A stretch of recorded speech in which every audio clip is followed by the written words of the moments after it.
Hello everyone, நான் Madan Gowri and hello my dear MG squad.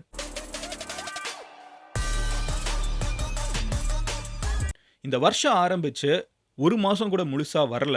ஆனா அதுக்குள்ள இந்த வருஷத்தோட மோஸ்ட் இம்பார்ட்டன்ட் ஈவென்ட் நடந்துருச்சு. வர்ற சண்டே வந்து உலகமே இதை எல்லாரும் பார்க்குவாங்க. என்ன நடந்திருக்குன்னு தானே கேட்குறீங்க? Israel versus Gaza, Israel versus Palestine, Israel versus Hamas. இந்த ஒரு விஷயத்த நம்ம வந்து ஒரு 1.5 வருஷமா ஃபாலோ பண்ணிருக்கோம்.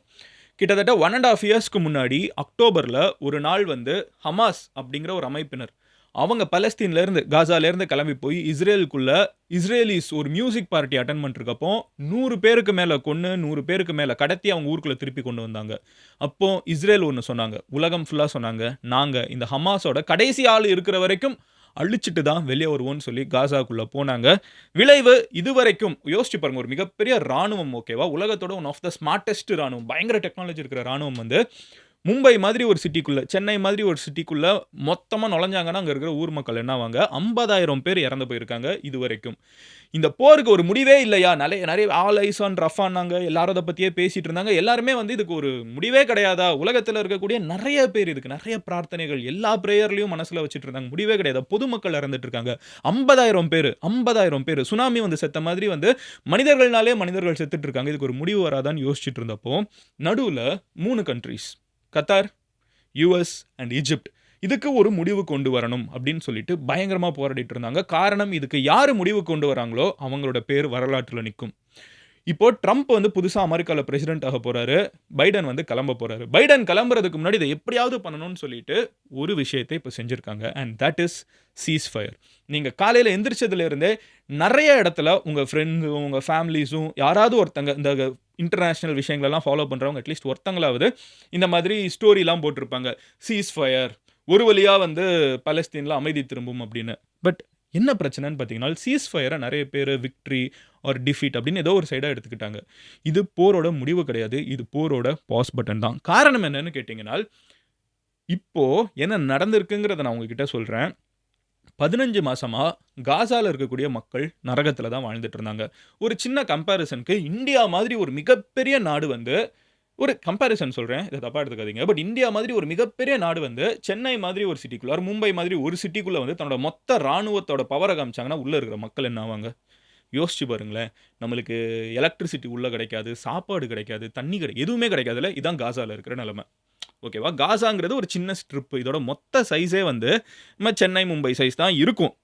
இஸ்ரேல் வந்து ஒரு மிகப்பெரிய நாடு, ஸ்மார்ட்டான ராணுவத்தை கொண்ட ஒரு நாடு. ஸோ 15 மாசமா அவங்க என்ன சொல்லிட்டு இருந்தாங்கன்னா, ஹமாஸ் அப்படிங்கிற அமைப்பினர் தான் காசாக்குள்ளே இருந்து கிளம்பி வந்து இஸ்ரேலுக்குள்ளே வந்து கொண்டுட்டு போனாங்க, கடத்தி வச்சிருக்காங்க. ஸோ என்ன சொன்னாங்கன்னா, அவங்க ஹமாஸ் என்ன நினச்சிட்டாங்கன்னா, நம்ம கடத்தி வச்சிருக்கோம், 100 பேருக்கு மேலே நம்ம கண்ட்ரோலில் இருக்காங்க, அவங்களோட ஆட்கள் 100 பேருக்கு மேலே நம்ம கண்ட்ரோலில் இருக்கிறப்போ அவங்க நம்மளை அடிக்க மாட்டாங்கன்னு. இஸ்ரேல் என்ன சொல்லிட்டாங்கன்னா, அந்த 100 பேர் செத்தா கூட பரவாயில்ல, நான் உன்னை கடைசி ஆள் வரைக்கும் நான் அழிச்சிருவேங்கிற ஒரு டோனில் தான் உள்ளே இறங்குனாங்க. But it was not easy. Gaza அப்படிங்கிற இந்த ஒரு ஸ்ட்ரிப்புக்குள்ள அண்டர் கிரவுண்டில் பார்த்தீங்கன்னா நிறைய நெட்வொர்க் இருக்குது. அண்டர் கிரவுண்டு டனல் நெட்வொர்க் வந்து உலகத்திலேயே மோஸ்ட் சொஃபிஸ்டிகேட்டடாக வச்சுட்டு இருக்கிறது யாருன்னு பார்த்தீங்கன்னா ஹமாஸ் அமைப்பினர் தான். காசாக்குள்ளே தான் மேலே பொதுமக்கள் இருக்காங்க, கீழே ஹமாஸோட நெட்வொர்க் இருக்குது.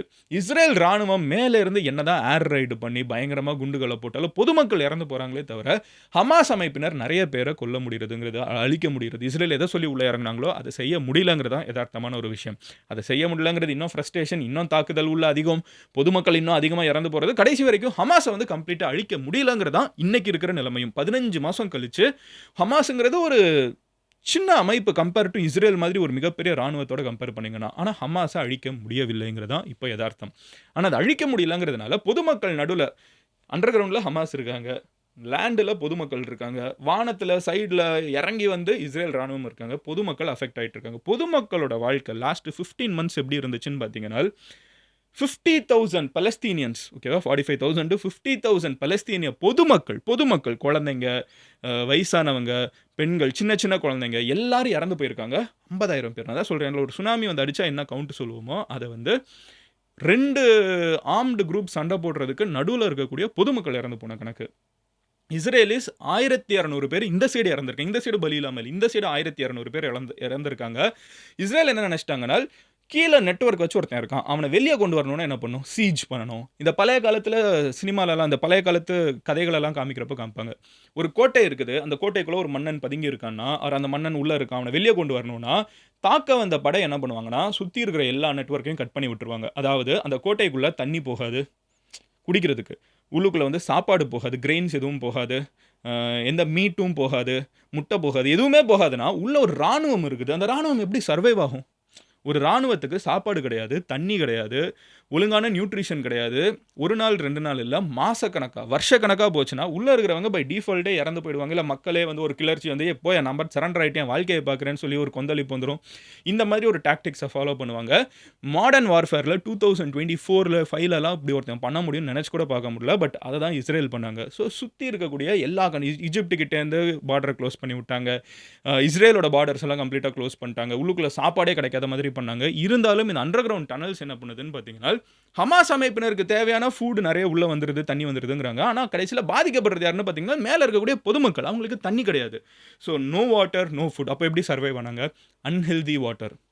சாக்கடையில இருக்கிற தண்ணிய சுட வச்சு குடிக்கிறது. கடல்ல இருக்கிற தண்ணிய சுட வச்சு குடிக்கிறதுன்னு கடல் இருக்குது. ஸோ அந்த மாதிரி ரொம்ப அன்ஹெல்தியா நெறைய பேர் இறந்து போறவங்க இருக்காங்க. சாப்பாடு இல்லன்னா, அன்ஹெல்தியா எதையாவது கிடைக்கிறது எல்லாத்தையும் சாப்பிடுறது. கையில கிடைக்கிறது எல்லாத்தையும் சாப்பிடுறது. எது கிடைச்சாலும் அத வேக வச்சு சாப்பிடுறதுன்னு சொல்லிட்டு, அந்த அன்ஹெல்தியான ஒரு விஷயத்துக்கு போயிடுறாங்க. அடுத்து என்னன்னு பார்த்தீங்கன்னா, இதெல்லாம் போச்சு. வீடு கிடையாது. ஆல்மோஸ்ட் ஆல் ஆஃப் காசா ஓகேவா? மொத்த சிட்டியே அண்ணா நகருக்குள்ள ஆர்மி வந்துருச்சுன்னா, நீங்க கிளம்பி பெசன்ட் நகர் பக்கம் போங்கன்னு சொல்றது. பெசன்ட் நகர் பக்கம் ஆர்மி வந்துருச்சுன்னா, இங்கேருந்து கிளம்பி நீங்க வந்து பாரிஸ் கார்னர் போங்கன்னு சொல்றது. பாரிஸ் கார்னர் பக்கம் ஆர்மி வந்துருச்சுன்னா, அவங்கள கிளம்பி சவுத் சென்னை போங்க, தாம்பரம் கிட்ட போங்கன்னு சொல்றது. இப்படி மாத்தி மாத்தி சொல்லிட்டு இருந்தாங்கன்னா, அப்ப மக்கள் என்ன பண்ணுவாங்க? யாருமே சொந்த வீட்ல கிடையாது. Almost 100% of Gaza is displaced. அவங்க வீடுகள விட்டு கிளம்பி சுத்தி எங்கெல்லாமோ இருக்காங்க. Infrastructure complete damaged. இன்ஃப்ராஸ்ட்ரக்சரே கிடையாது. பில்டிங்ஸே நீங்க காசாக்குள்ள பார்த்தீங்கன்னா, பெரிய விஷயங்கிற நிலைமையில தான் இருக்குது. குண்டு விழாத பில்டிங்கிறது ரேர் ஆயிடுச்சு. 15 மாசமா எல்லா பில்டிங்ஸும், ஹாஸ்பிட்டல்ஸ், காலேஜஸ், ஸ்கூல்ஸ் எல்லாமே தகர்த்தப்பட்டுருச்சு. அபார்ட்மெண்ட்ஸ் எல்லாமே உடைஞ்சு கிடக்குது. அப்போ அங்க இருக்கிற மக்களுக்கு எஜுகேஷன் கிடையாது. எலக்ட்ரிசிட்டி கிடையாது. ஸோ இம்பார்ட்டன்ட்டான பிளான்ட் இருக்கும்ல, அதுக்கு போ வேண்டிய ஃபியூவல் கிடையாது. இஸ்ரேல்ந்து வர எலக்ட்ரிசிட்டி கம்ப்ளீட்டா கட் பண்ணி விட்டாங்க. உள்ளுக்குள்ள ஒரு பிளான்ட் இருக்குது. அந்த பிளான்ட் பவர் பிளான்ட் இருக்குது. எலக்ட்ரிசிட்டி எல்லார் வீட்டுக்கும் போறதுக்கு. அதுக்கு ஃபியூவல் சப்ளை வந்து ரொம்ப இர்ரெகுலர். ஸோ ஒழுங்கான எலக்ட்ரிசிட்டி கிடையாது. ராத்திரி 6 மணி ஆதி காலத்தில மனிதர்கள் வாழ்ந்த மாதிரி சாயங்காலம் 6 மணி ஆயிடுச்சுன்னா அவ்வளோதான் இருட்டிரும். அதுக்கப்புறம் வந்து நம்ம சூரியன் லைட்டு கிடையாது. அடுத்த நாள் விடிஞ்சா தான் லைட்டு. இதுக்கு நடுவுல தூங்கிட்டு இருக்கப்போ எப்போ குண்டு விழும்னு தெரியாது. டென்ட்டுக்குள்ள தான் வாழணும். எவன் என்ன பண்ணுவான்னு தெரியாது. ஸோ இதுக்குள்ள தான் மக்கள் வாழ்ந்துட்டு இருந்தாங்க. ஸோ இதெல்லாம் போயிட்டு இருக்கப்போ, அப்போ கடைசியில எக்ஸ்கிரீஷன், சானிடேஷன் யோசிச்சு பாருங்க. டாய்லெட், ரெஸ்ட் ரூம்ஸ் கிடையாது. அப்போ அன்ஹெல்தியான அதுவும் அன்ஹெல்தி. இதெல்லாம் அதிகமாகி ஒரு ஹெல்த் கிரைசிஸ் வந்து ஹாஸ்பிட்டல்ஸ் ஓவர்ஃப்ளோ. ஹாஸ்பிட்டல் வந்து பெர்மனன்ட் ஸ்ட்ரக்சரில் கிடையாது. டென்ட் போட்டு அங்கங்கே ஹாஸ்பிட்டல் நடத்திட்டு இருக்காங்க. அது ஓவர்ஃப்ளோ ஆகிட்டு இருக்குதுன்னு சொல்லிட்டு இவ்வளோ பெரிய கேட்டாஸ்ட்ரோஃப், ஹியூமனிட்டி கேட்டாஸ்ட்ரோஃப் வந்து அங்கே நடந்துட்டு இருக்குது. இப்போ என்ன சொன்னாங்கன்னு பார்த்தீங்கன்னா, யுஎஸ், ஈஜிப்ட், கத்தாரோட முக்கியமான விஷயம் என்னன்னு பார்த்தீங்கன்னா, ஹமாஸையும் இஸ்ரேலையும் நம்ம சண்டையை நிறுத்தி வைக்க முடியாது.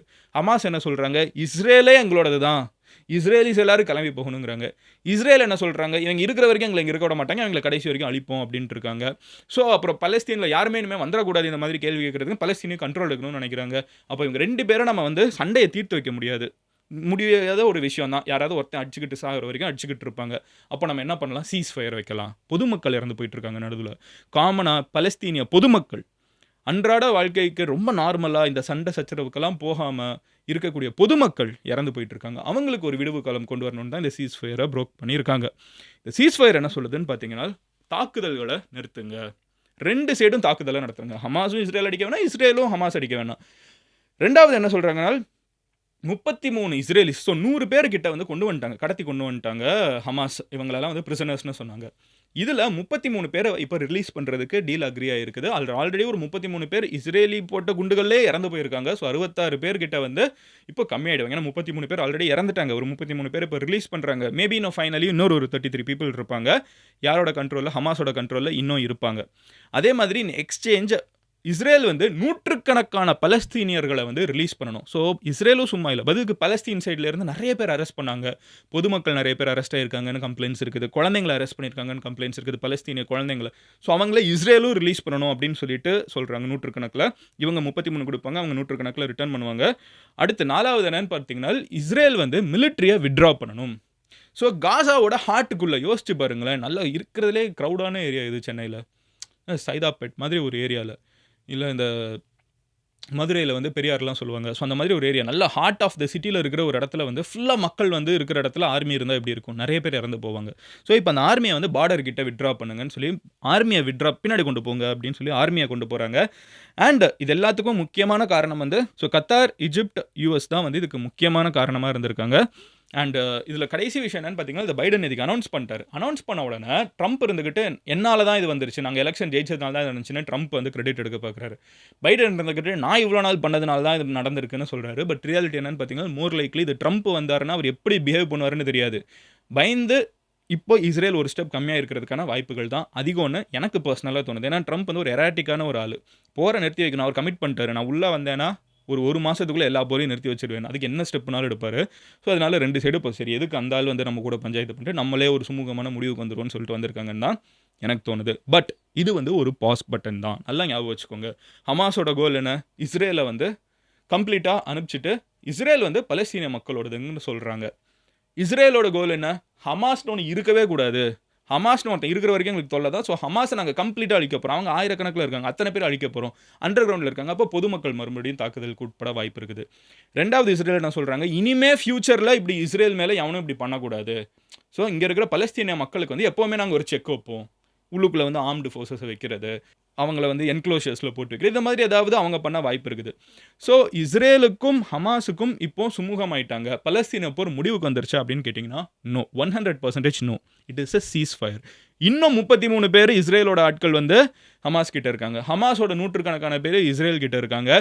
இன்னமும் வந்து இது முடிவுக்கு வரல. இது வந்து 15 மாசமாக ஒருத்தன் வந்து மூச்சு விட முடியாமல் சாப்பாடு இல்லாமல் கிடக்கிறான். இது அவனுக்கு சாப்பாடு கொடுக்குற, மூச்சு விடக்கூடிய ஒரு பிரேக்.